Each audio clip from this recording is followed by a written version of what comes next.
It is not uncommon for dementia patients to experience hallucinations and delusions. Let's take a look at how these problem behaviors can be handled.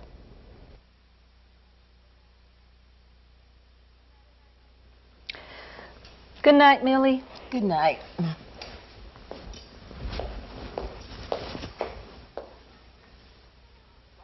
Stop it! Stop it! Get out! Help! What's the matter? A man, he wants to steal my money. Millie, there's nobody here. Calm down. He's gonna hurt me. Sleep. Go to Oh, sleep. don't go. No, you're fine. You'll be Please. just fine. No! By now, you can probably identify the B, behavior, easily. The patient was upset and yelled for help. What triggered this? The caregiver turned off the lights and the patient was alone in bed in the dark. What was the consequence? The caregiver came back, turned on the light, tried to reassure the patient and tell her that no one else was there. This may help, but what about when it doesn't? Let's take another look at how the situation may have been handled.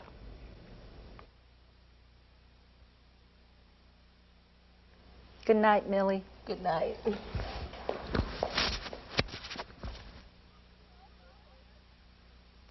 Stop it! Stop it! Get out! Help! Millie, what's wrong? What's the matter? A man, he wants to steal my money. Millie, it's Sally. It's Sally. But I'm right here. he's I'm gonna right hurt here. me. All right. I Don't won't let go. anyone hurt you. No, look. Please don't go.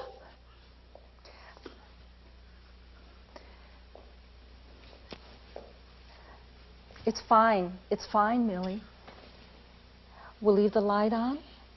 Just lie back. I won't let anyone hurt you.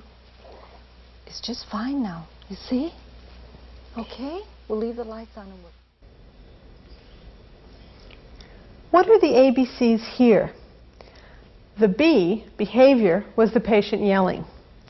The A, antecedent, was bedtime with the lights out. Now, obviously, you could change the antecedent. If you did not turn the lights out, or you did not leave Millie alone, she may not react this way. So consider leaving the lights on, or using a night light to help avoid the dark. Obviously, never leaving her alone is not practical. You need to change the consequences. The consequence, C, was still the caregiver's attention, but notice how this attention was different. Instead of trying to reassure the patient that everything was all right, which she didn't believe, the caregiver took the patient's fear seriously and checked her room. Then she reassured her. The patient was then able to calm down and now may be able to sleep. In dementia, there are sometimes symptoms that indicate severe mental problems are part of the illness. In Millie's case, she really believed there was a man in her room, and he was very real and threatening to her. When patients have these sorts of psychotic experiences, it is best not to try to argue with them or try to convince them what they're experiencing isn't real. They most likely will continue to believe their own eyes and ears and won't be convinced. They may even become more agitated, believing that you are deceiving them. A patient who is yelling should always be checked by the caregiver. You need to respond to patients' needs as they arise. As we mentioned before, in responding to their needs, you may feel you are also encouraging disturbing behaviors, like yelling for attention. When this occurs, respond to the patient's needs, but keep your response to a caring minimum. It is important, as was also mentioned earlier, that you increase your attention when the patient is behaving appropriately. Give them attention, praise, and encouragement. Try to make sure that each patient gets much more attention for good behavior than for problem behaviors. The next scene shows paranoia and suspicion.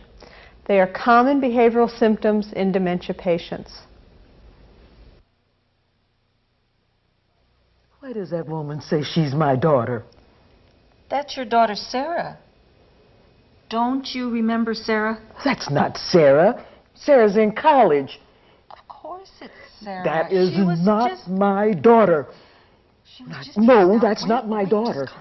No. Just calm down. That is Sarah. Is she from the police? What does she want?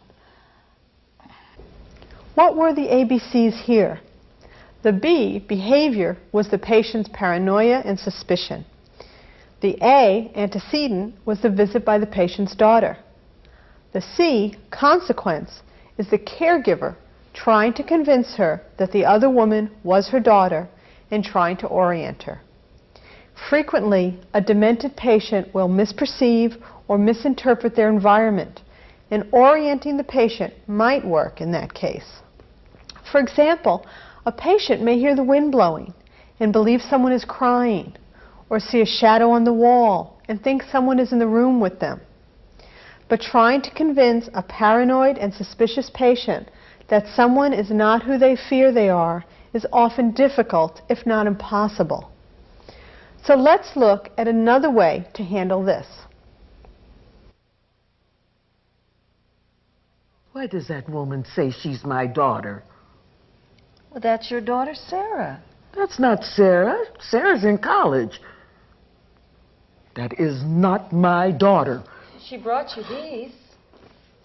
Aren't they beautiful? Roses. I like roses. Sarah brought those for you.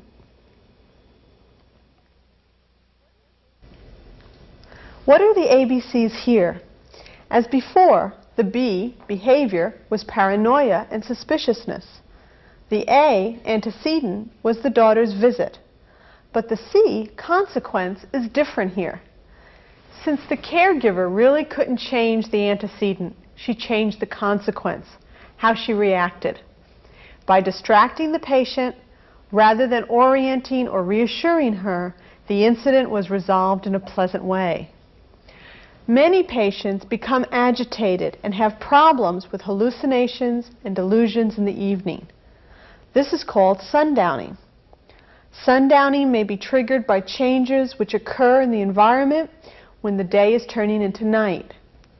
For example, it gets dark outside, staffing changes occur in institutions, or different family members are home at night.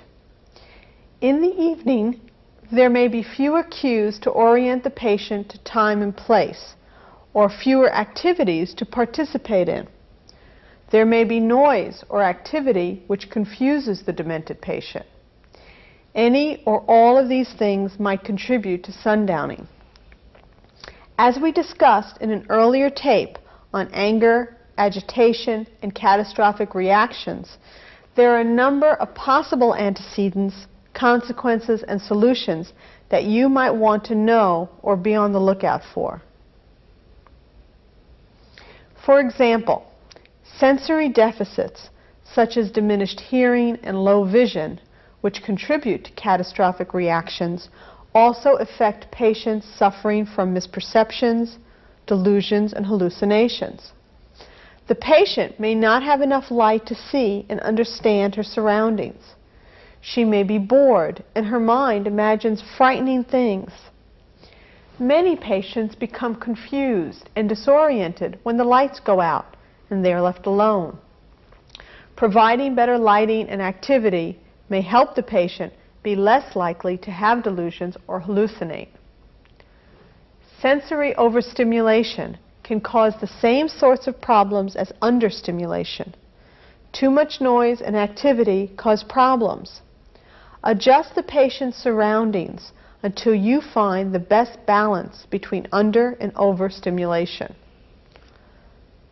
Unfamiliar environments, including new surroundings or new caregivers, can also produce problems.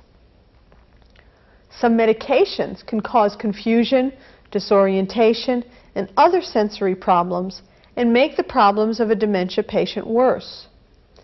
Be alert to sudden changes when a new medication is given or when a dosage is changed. To change these problems, you can change some of the triggers. For example, increased lighting in the environment, especially at night, and the use of night lights may help. Redirect the attention of a suspicious person and don't argue with them. Reassure them that all is well, that you are available, and that they are safe. Use physical touch for reassurance, encouraging contact with other people whenever possible. Provide a daily and nightly structured routine. In the tapes that follow, we will show you other difficult behaviors and how these behaviors can be observed, broken down into ABCs, and changed.